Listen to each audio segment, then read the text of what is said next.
Break के बाद कार्यक्रम में एक बार फिर से आपका स्वागत है। हम बात कर रहे थे भारतीय जी से। और भारतीय जी, अभी एक बार आपको रोक के, क्योंकि जब आप बोल रहे थे तो कांवड़ जी मेरे को लग रहा था कुछ कहना चाह रहे हैं। कांवड़ जी, इन्होंने जो बात कही है कि सबको मुनाफाखोर मत कहो। बिल्कुल, हम ये कहना चाहते हैं कि आप मौसम का देखिए, गर्मी पड़ती है तो पूरे राजस्थान में एक साथ पड़ती है, सर्दी पड़ती है तो एक साथ पड़ती है। इसलिए जो फीस नियंत्रण का कानून आएगा वो ऐसा हो नहीं सकता कि भारती जी के स्कूल पे आएगा और सामवेदी जी के पे नहीं आएगा। वो सभी के लिए समान रूप से लागू होगा और उस प्रतिशत पे लागू होगा।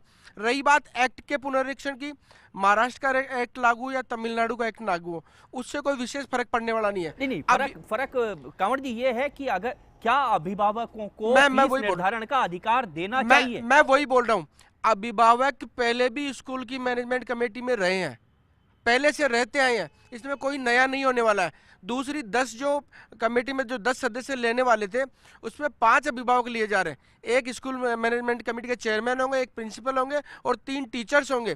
5 अभिभावक इसलिए हैं कि आप मनमाना शुल्क बढ़ोतरी नहीं करो, तो निर्धारित नहीं करेंगे। वो महाराष्ट्र पैटर्न का फेवर कर रहे हैं। बिल्कुल नहीं, हम तो दोनों का फेवर कर रहे हैं। हम तो चाहते हैं कि फेवर कोई सा भी एक्ट लागू हो, पर तो फिर आपकी सरकार नया एक्ट क्यों ला रही है? शैक्षणिक सत्र से पहले एक्ट लागू हो, भले ही कोई सा भी लागू हो। अभिभावकों को मुक्ति तो तब मिलेगी जब फीस का जो है वो कम से कम उससे पहले लागू हो जाए। चलिए पानाचंद जी, एक बार आपको रोक के पानाचंद जी के पास आऊंगा। पानाचंद जी, आपके पास आता हूं मैं। पहले चलिए आप अपनी बात कह लीजिए, चलिए फिर मैं पानाचंद जी के पास आता हूं। मैं भारती जी की बात से सहमत हूँ कि जिस प्रकार से जो एक्ट कांग्रेस सरकार ने जो कि चलाया था 25% जो शिक्षा गरीब बच्चों को दी जाएगी, मैं ये कहना चाह रहा हूँ यहाँ पे कि अगर 25% के लिए उन्होंने स्कूलों को बुलाया तो क्या ये सच है कि 25% में वो बच्चे गरीबों के ही पढ़ रहे हैं? क्या इस बात का किसी को पता है कि 25% में वो बच्चे गरीब ही पढ़ रहे हैं? दूसरी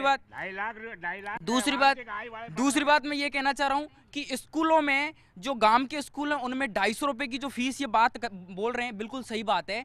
250 भी नहीं, मैं तो ये बोलता हूँ 200 रुपये तक की फीस महीना की गांव वाले लेते हैं। एक यहाँ पे एमजीडी स्कूल है, यहाँ पे बहुत बड़े बड़े महावीर स्कूल हैं, ये 50-50 हज़ार रुपये ऐंठ रहे हैं।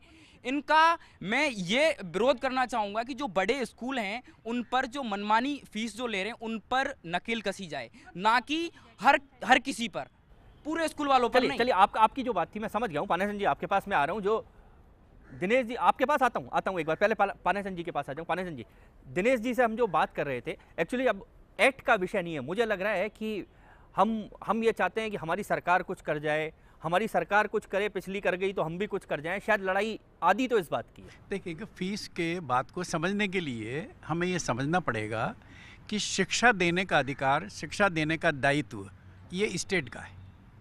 आर्टिकल 21 में जीने का अधिकार के साथ शिक्षा का अधिकार दिया है। तो ये जो हमारा राइट टू एजुकेशन एक्ट है, ये कंपलसरी एंड फ्री एजुकेशन का एक्ट है। फ्री एंड कंपलसरी किसके लिए है? सरकार के लिए, कि सरकार अपने स्कूलों में फ्री और कंपलसरी एजुकेशन देगी। 6 से 14 साल का कोई भी बच्चा भीख मांगता नजर नहीं आएगा, उसे जो है शिक्षा दी जाएगी, कंपलसरी है। तो इस पृष्ठभूमि में देखें। दूसरा जो है, जो सर्वोच्च न्यायालय ने शिक्षा के राइट को समझा है वो इस प्रकार से था, शिक्षा देना, शिक्षा का ऑक्यूपेशन जो है चैरिटी है, एक धार्मिक प्रवृत्ति है, ये सरकार का दायित्व है। और जो शिक्षा संस्थान चलाते हैं उनका दायित्व है वो किसी प्रकार से इसको मुनाफाखोरी ना करें। ये निश्चित बात है कि मुनाफाखोरी का मतलब ये नहीं है, मान लीजिएगा मैं स्कूल चलाता हूँ जहाँ पर एड कंडीशन क्लासेज हैं, दूसरी हैं, तो मेरा अधिकार है कि मैं उसको जो करता हूँ, लेकिन उसमें जो खर्चा करता हूँ वो खर्चा उसी प्रोपोर्शनेट में होना चाहिए। जिसका सामर्थ्य हो तो उस स्कूल में जावे, जिसका सामर्थ्य हो तो न जावे। तो ये देखिएगा, ये बड़ा अच्छा बात है। ये नहीं है कि साहब मुझे अधिकार दिया है तो मैं तो एक्स स्कूल में पढ़ूंगा। तो ये लेकिन तो मैं जरा एक चीज बिल्कुल आपकी बात के बाद मैं आता हूँ आपके पास। तो ये जो फी कमेटी का जो उन्होंने किया था, फी कमेटी जो है ये उन संबंध में एक जजमेंट है इमामदार का। ये इमामदार का एक जजमेंट सुप्रीम कोर्ट का है। उसने जो है इस कमेटी की स्थापना की थी। वो कौन से स्कूल थे? प्रोफेशनल कॉलेजेस थे, वो मेडिकल के और इंजीनियरिंग के थे, जहाँ कैपिटेशन फीस ली जाती थी। तो उन्होंने कहा कि भाई ये कैपिटेशन फी 1 लाख रुपए लेता है, कोई 5 लाख रुपए है, ये प्रॉफिट अर्निंग करते हैं, तो ये प्रॉफिट अर्निंग नहीं होना चाहिए। यहाँ के स्कूलों में जो है, जैसा अभी सभी लोग बतलाते हैं, कोई प्रॉफिट अर्निंग अगर कहीं है तो उससे आप देखो, उसको आप कंट्रोल कर सकते हो। कह रहे राजनीतिक पार्टियों से जुड़े हुए 2 लोग हैं, मनोज जी हैं और आलोक जी हैं। सबसे पहले मनोज जी, आपके पास 70% से ज़्यादा आपकी सरकार रही कांग्रेस की। आपके लिए शायद मुझे लगता है अगर सरकारी स्कूलों की जो स्थिति है, कभी शिक्षा प्रायोरिटी का विषय नहीं रही, प्राथमिकता का कोई विषय नहीं रही होती तो सरकारी स्कूल, कोई एक सरकारी स्कूल तो कंपटीशन में आज खड़ा होता किसी शहर में। देखिए आशीष जी, जितना चिकित्सा, शिक्षा इनके क्षेत्रों में कांग्रेस ने काम किया, इतना किसी पार्टी ने नहीं किया। अगर इसका मैं एग्जांपल आपको देना चाहता हूं कि हमारे सरकार के हटने के बाद में 2013 के बाद में भारतीय जनता पार्टी की सरकार ने समानीकरण और एकीकरण के नाम पे 17,000 गवर्नमेंट स्कूलों को बंद किया। ये एक इनका प्रत्यक्ष प्रमाण है कि ये लोग प्राइवेट स्कूलों को महत्व दे रहे हैं और गवर्नमेंट स्कूलों को बंद कर रहे हैं। अगर ये समानीकरण, एकीकरण का ये नियम नहीं लाते तो इससे शिक्षा का और क्षेत्र बढ़ता।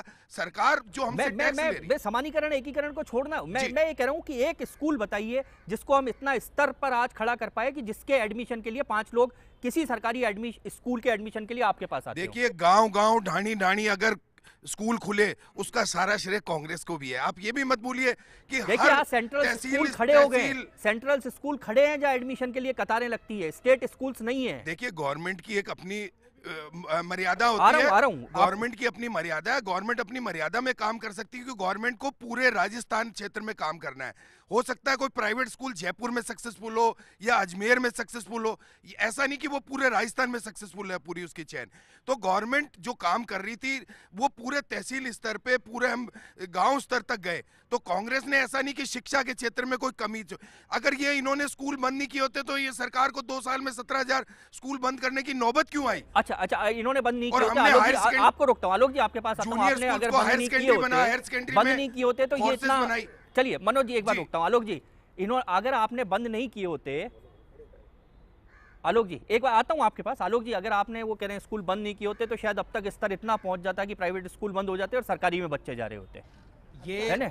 ये बाप ने आशीष जी कहा, ये भी मेरे को पीछे से आवाज है। जो मैं कहना चाह रहा था मुझे पीछे से वही आवाज आई कि जब 60 साल में इस स्तर पे नहीं पहुंचा तो इनको लगता है कि 2 साल में ही सब कुछ हो गया। 2 साल नहीं, 15 साल आप भी रह चुके हैं। 15 साल आप भी रह चुके हैं। आप मैं आशीष जी ये नहीं कह रहा, लेकिन मैं कह रहा हूँ आज हम जो इस जनमंच का हमारा मुख्य मुद्दा है कि हम बच्चों की बात कर रहे हैं, शिक्षा की बात कर रहे हैं। हम बच्चों की बात कर रहे हैं, हम उसी शिक्षा के, आप देखिए आपकी बात सही है। आप जो कह रहे हैं, आप मुझे कह रहे हैं, आप ये कह रहे हैं कि सबसे बड़ी बात है कि आज हम जिस मुद्दे पे यहाँ एकत्र हुए हैं ये राजनीतिक मुद्दा नहीं है। बच्चों से बच्चे मेरे भी हैं, बच्चे आपके भी हैं, और हम देखा जाए तो हम उस मुद्दे पे एकत्रित हुए जिससे हमको आने वाले समाज की स्थापना करनी है। आप ये बात बताइए, जैसा कांवड़ जी ने अभी कहा कि जब बात पड़ती है, मैं इतने स्कूल वालों को भी सुन रहा था कि जो नई हमारा जो एक्ट आ रहा है सरकार ने, उसमें 5 अभिभावकों के लिए अगर कहा है तो आपको टेंशन इस बात से हो रही है कि भाई फीस निर्धारण कमेटी में अभिभावक क्यों रहे? क्या कोई अभिभावक सवाल छूट रहा है? मेरा मूल सवाल छूट रहा है। मेरा मूल सवाल यह है कि 15 सालों में हम सरकारी स्कूलों के लिए कोई पॉलिसी ऐसी नहीं ला पाए जहां सरकारी स्कूल खड़े होते। देखिए सरकारी स्कूलों में अगर ये इतना कहा जा रहा है कि शिक्षा का स्तर खराब है, ये सिर्फ ये जो है प्रचारित किया जा रहा है। नहीं है, हम खराब स्तर की बात नहीं कर रहे, हम भी नहीं कह रहे कि स्तर खराब है, हम कह रहे हैं बच्चे वहां तक नहीं जा रहे। सर आखिर क्यों नहीं जा रहे? बच्चे, ये सरकारों को सोचना है। ये सरकारों को, सरकार इस पे भी आपने कहा तो इसको सरकार की नजर में रखे, इस पे भी हम उचित कार्रवाई करेंगे। अगर ये प्रश्न समाज की तरफ से उठ रहा है तो इस पे वाकई ये सोचने लायक बात है और इस पर सोचा जाएगा। लेकिन सबसे बड़ी बात मैं आपको ये भी कह दूं कि मैं इतनी देर तो सुन रहा हूँ कि शिक्षा नहीं मिलती, ये नहीं होता। आप देखिए पुराने इतिहास उठा के सारे देख लीजिए, आप IAS का एग्जाम देख लीजिए, गाँव के बच्चे कितने निकल के आते हैं। आप मेरिट को देख लीजिए, राजस्थान की माध्यमिक शिक्षा बोर्ड की मेरिटों में क्या सरकारी स्कूल के बच्चे स्थान नहीं पाते? कब नहीं आया भारतीय नए आंकड़े बदल गए। आलोक जी पीछे एक बार आंकड़े बदल गए। 1-2 आ गए, आपने कहा 1-2 आ गए। मैं आपसे जानना चाह रहा हूँ कि आप देखिए ना कि आप अपवाद की बात करते हैं। आप देखिए कि खुद ये आशीष जी खड़े हो, इन्हीं के साथ का बच्चा जो आशीष जी खुद खड़े हुए, इनके साथ का मणिराम शर्मा जो कि आज आइए वो बच्चा कहाँ पे, वो तो सड़क पे बैठ के भी पढ़ा था। कह रहा हूँ एक आधा उदाहरण है, लाखों उदाहरण है, लाखों उदाहरण। लेकिन आपको एक बार रोकूंगा, एक बार पीछे से वो कुछ कहना चाह रही है मैडम जी। सबसे पहले तो दुग्गल साहब ने जो कहा कि कांग्रेस राज में गांव-गांव ढाणी-ढाणी स्कूल खोले गए, पर शायद ये उसके पीछे की सच्चाई से अनजान नहीं है। गांव-गांव ढाणी-ढाणी स्कूल जरूर खोले गए, 1-1 किलोमीटर के दायरे में खोले गए, वहां 4-4 शिक्षक लगाए गए जिनकी तनख्वाह 45-45 हजार थी, मगर उनमें बच्चे अगर 4 या 5 थे। इसके कारण बीजेपी की सरकार को वो गांव-गांव ढाणी-ढाणी खुलने वाले स्कूलों को समायोजित करना पड़ा। 1-1 किलोमीटर के दायरे में एक स्कूल में 4 बच्चे पढ़ रहे हैं, 5 टीचर है वहां पे समायोजित किया, स्कूल बंद नहीं किया गया, किसी भी बच्चे को ये नहीं किया आप घर जाइए, ये नहीं कहा गया। दूसरा मैं जो ये कहना चाह रही हूँ कि यहाँ कांग्रेस और बीजेपी की लड़ाई नहीं, अभिभावकों का मुद्दा है। अभिभावक और निजी स्कूलों के मनमानी का एक्ट है। अभिभावकों को तुरंत प्रभाव से मैं कहती हूँ अप्रैल के सेशन में राहत मिलनी। इसरानी साहब, क्या इसरानी साहब मनमानी पे छोड़ दिया जाए? क्या मनमानी पे छोड़ दिया जाए? नहीं, मैं समझता हूँ। श्रीराम जी मैं आ रहा हूँ, दिनेश जी आपके पास भी आता हूँ। मैं आपके पास आ रहा हूँ, पहले इसरानी साहब की बात। मैं समझता हूँ मनमानी पे छोड़ना उचित नहीं होगा। हमेशा शिक्षा के क्षेत्र में कोई रूल्स रेगुलेशंस होने चाहिए आप एक मिनट सुनिए। और रूल्स रेगुलेशन से ही शिक्षा सही चलेगी। ऐसे तो फिर मनमानी क्षेत्र अगर बन जाएगा तो शिक्षा का स्तर क्या होगा? जो जैसा चाहे वैसी शिक्षा दे दे और स्तर का कोई पूछने वाला नहीं हो, तो ये बात सही नहीं। दामोदर जी, मैं आशीष जी एक बात कहना चाहूंगा कि ये बार बार इतने विद्वान लोग बैठे हैं, एक्ट के बारे में सबकी एक मत राय है कि सरकार को नया एक्ट डालने से कोई फायदा नहीं है।